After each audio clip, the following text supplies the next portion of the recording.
So, naglalaro ng MM2 kaninang 11:29 AM. Mag-alas 12. And, kinik ako ng moderator.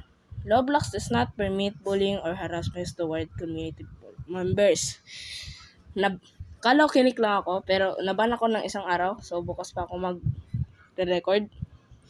So, harassment daw yung reason. Harassment daw yung reason kasi yung outs ay puta and bro what and where's the gun is apparently harassment.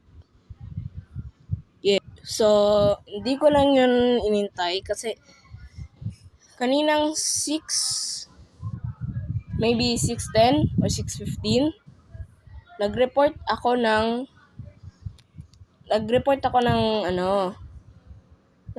sa Roblox support dahil siguro nagkamali sila sa ban.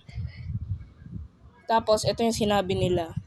Thank you for contacting a This automated message to notify you that your request has been received. The PS team handles moderation issues only. If you have different issue or question, please go to the help page and contact, but make sure to follow username.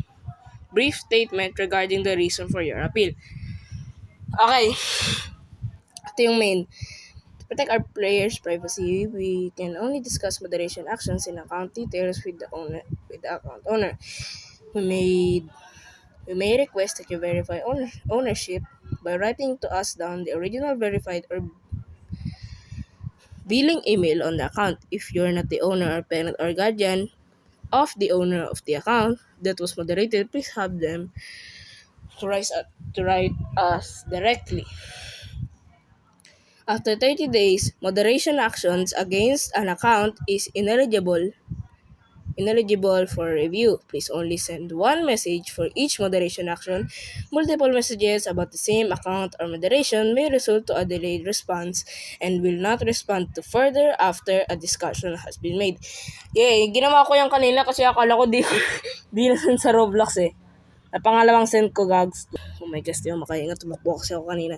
We understand that having an account moderated, especially if it seems unfair, can be frustrating, but please be respectful in your messages. We are here to help and improve the moderation process. The same rules apply here as they do on the platform. Spamming, profanity, threats, or other violations of the terms of use may result in an increased or further moderation action up to account deletion.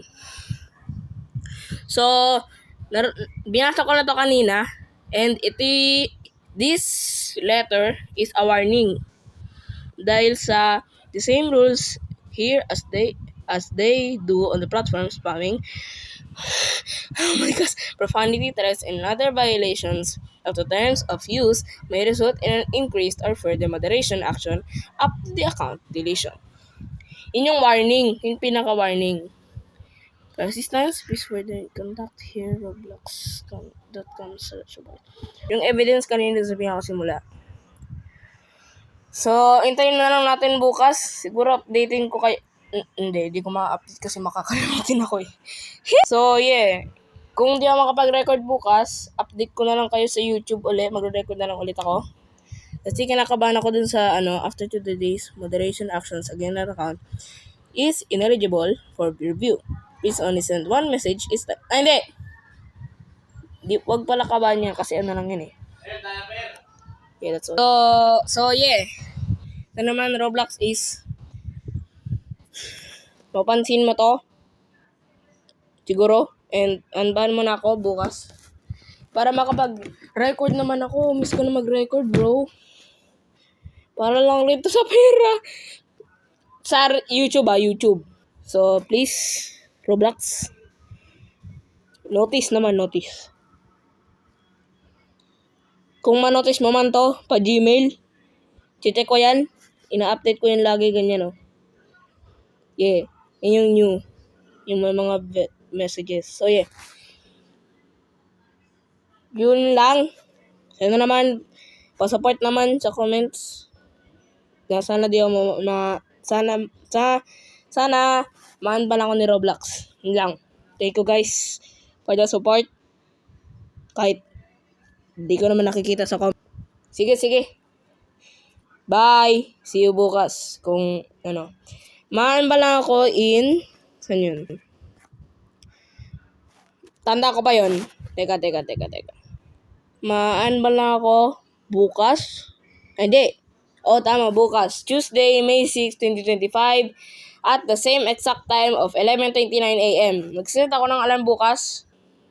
Sana naman di ako magulat. Yeah.